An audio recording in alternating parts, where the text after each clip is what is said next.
اب ہم حضرت کی ان باتوں سے بھی اگر اندازہ لگانے کی کوشش کریں تو لگتا ہے کہ امام مہدی کا ظہور بہت نزدیک ہے، اور اس حساب سے 2024 اور 25 بہت اہم سال ہوں گے۔ بہت ممکن ہے کہ 2025 کے بعد امام مہدی کی قیادت میں تیسری عالمی جنگ یا اسلامی جنگ یا الملحمۃ الکبریٰ یا آرمیگڈن شروع ہو جائے۔ بہرحال جس طرح بھی غور کریں، یہ 2 سال اور ان کی اہمیت نظر آتی ہے۔ اللہ تعالیٰ دجالی فتنوں سے سب کی حفاظت فرمائیں، آمین۔ ہم ترتیب وار چند چیزیں بیان کر دیتے ہیں۔ پہلے سیاہ جھنڈے نکلیں گے، پھر غزوہ ہند ہوگی، پھر ہندوستان میں ہندوؤں کا لوگوں کو عروج حاصل ہوگا، پھر تیسری جنگ عظیم اس کا آغاز ہو سکتا ہے، پھر قسطنطنیہ مسلمانوں کے ہاتھوں نکل جائے گا، پھر سفیانی کا ظہور ہوگا، پھر حضرت امام مہدی علیہ السلام کا ظہور ہوگا،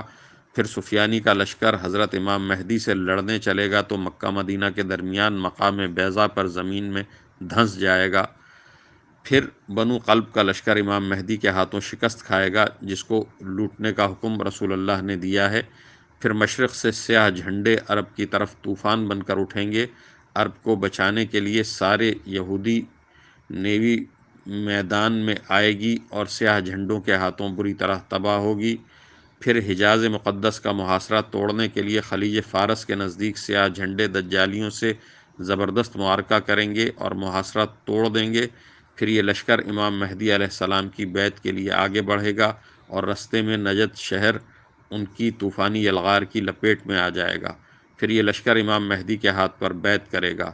پھر یہ عربوں سے خزانہ طلب کریں گے، وہ دینے سے انکار کر دیں گے، پھر یہ سیاہ جھنڈے والوں کے ہاتھوں بری طرح قتل ہوں گے، ان کے قتل عام کے دوران سیاہ جھنڈے عرب کی ریت کو عربوں کے خون سے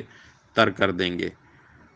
پھر عرب بھاگ کر مکہ و مدینہ میں پناہ لیں گے اور اپنی جان بخشی کے لیے خزانہ دینا چاہیں گے لیکن سیاہ جھنڈے لینے سے انکار کر دیں گے،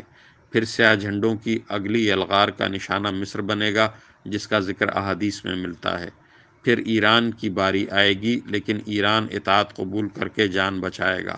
پھر رومی اپنے وہ لوگ جو اسلام قبول کر چکے ہوں گے واپس مانگے گا، نہ دینے پر رومیوں کے 80 جھنڈے سیاہ جھنڈوں سے لڑنے کے لیے نکلیں گے، ہر جھنڈے تلے 60,000 رومی ہوں گے، ان کی اتنی تعداد دیکھ کر سیاہ جھنڈوں میں سے 1/3 بھاگ جائیں گے جن کی توبہ اللہ کبھی قبول نہ کرے گا۔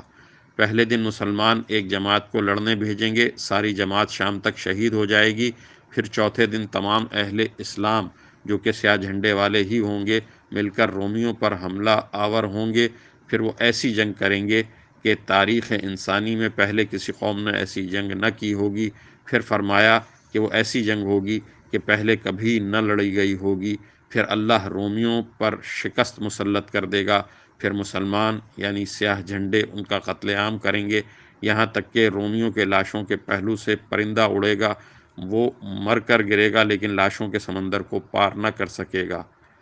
اور مر کر گرے گا بھی تو ایک لاش پر اس جنگ کے بعد آدھے سے زیادہ لشکر آرمینیا کی طرف جائے گا، پھر کیا ہوتا ہے یہ انشاءاللہ اگلے کلپ میں